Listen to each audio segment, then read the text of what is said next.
Sesaat lagi Anda akan mendengarkan program Renungan Sahabat Seperjalanan bersama Pendeta Wendy Pratama. Selamat mendengarkan.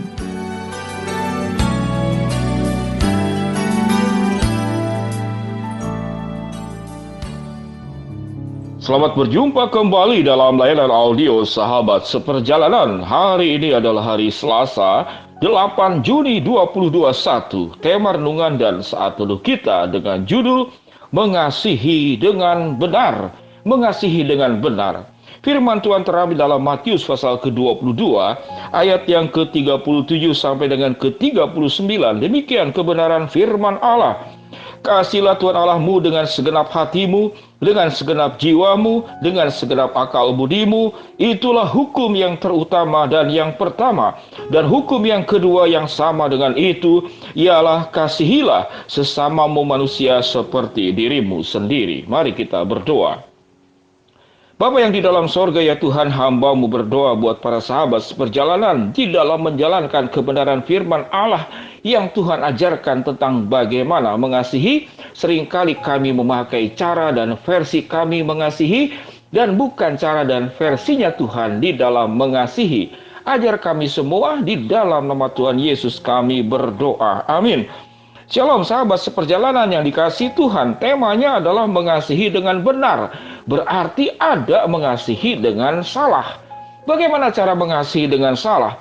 Ada banyak faktor yang kemudian menyebabkan seseorang itu mengasihi dengan salah, yaitu tatkala kita mendapatkan respon balik yang tidak sesuai dengan harapan kita, maka ada ekses-ekses negatif yang timbul pada diri kita sendiri. Misalkan Anda sudah mengasihi, Anda sudah berkorban, Anda sudah memberikan waktu, Anda sudah memberikan segala-galanya.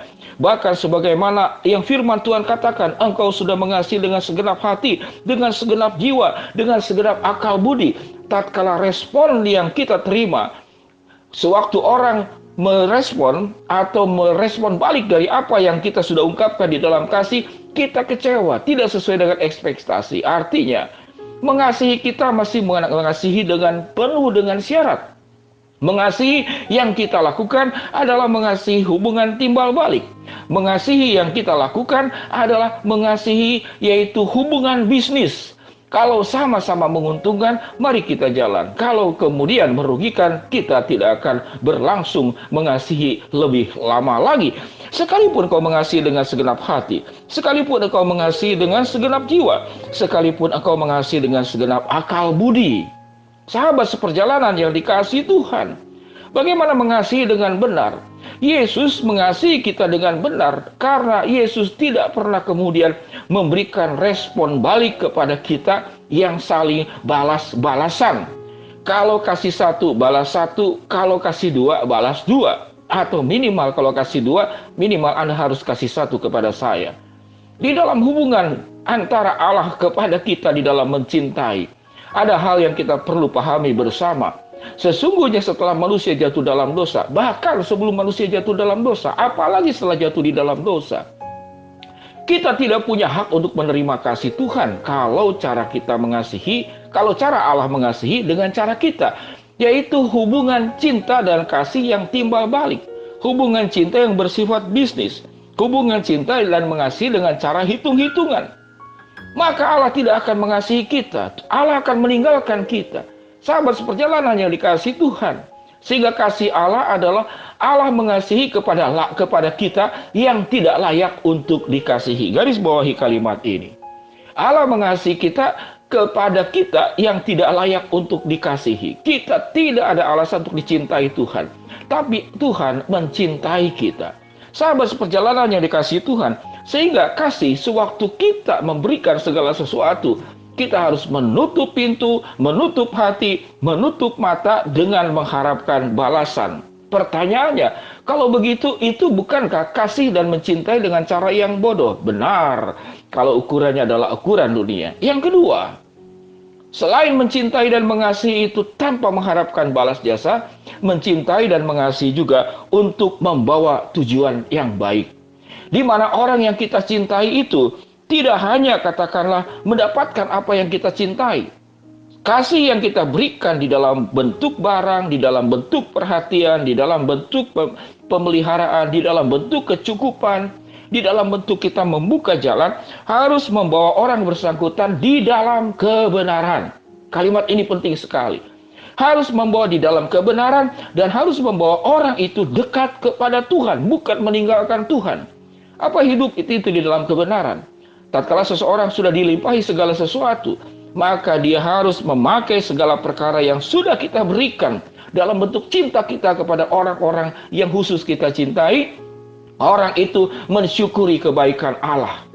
Dan kemudian juga mensyukuri ada orang baik yang Tuhan kirim, yaitu dirimu kepada orang yang bersangkutan. Jadi kasih yang benar itu selain tidak mengharapkan balas jasa atau timbal balik, kasih juga harus membawa orang ke dalam kebenaran. Tatkala kita mencintai anak secara berlebihan, lalu anak meninggalkan Tuhan, anak tidak beribadah, anak tidak mencintai firman, anak tidak menghormati Allah, anak kemudian lupa diri, hidupnya tidak di dalam kebenaran, hidupnya di dalam keserakahan, hidupnya di dalam kenyamanan, lalu lupa bagaimana dia dipanggil untuk memberkati orang lain.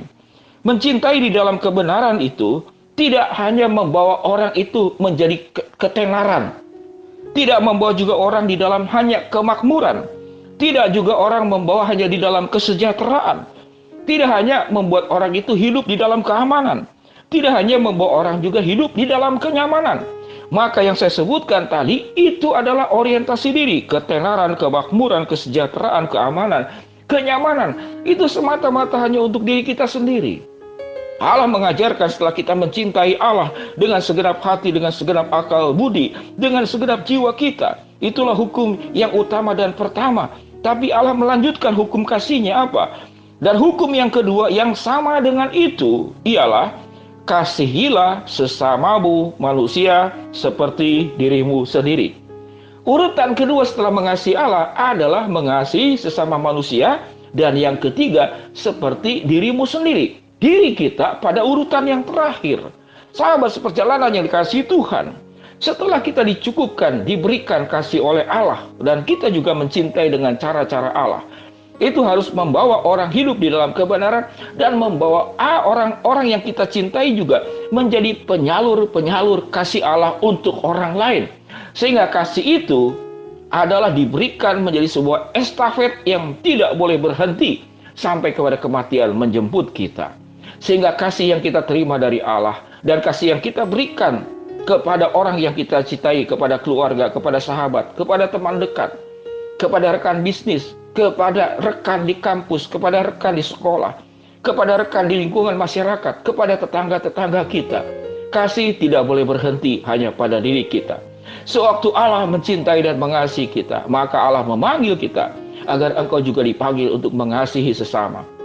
Dan sesama itu keluarga, siapapun kita, orang terdekat kita, dia juga dipanggil untuk kasih itu menjadi sebuah perjalanan estafet yang tidak boleh berhenti sampai kematian menjemput setiap kita masing-masing.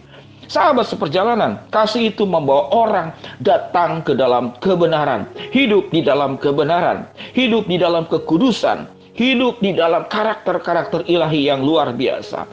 Ketenaran, kemakmuran, kesejahteraan, keamanan, kenyamanan. Itu adalah berkat yang memang boleh kita nikmati, namun tidak boleh berhenti semata-mata di sana.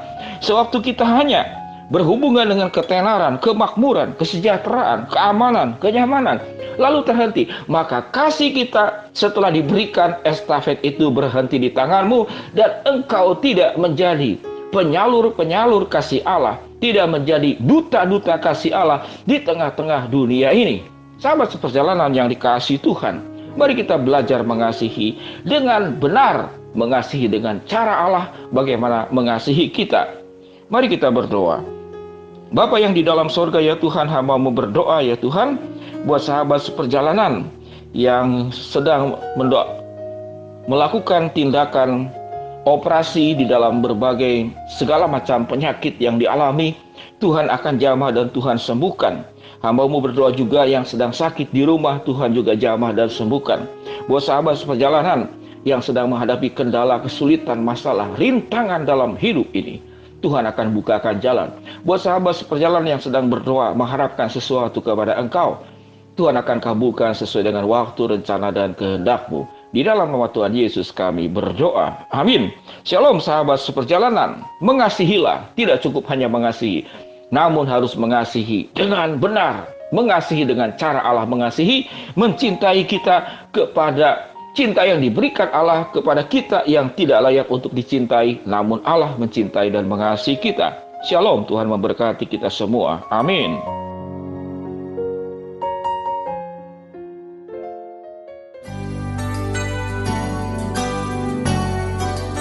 Anda baru saja mendengarkan program Renungan Sahabat Seperjalanan bersama Pendeta Wendy Pratama. Terima kasih atas perhatian Anda. Tuhan Yesus memberkati.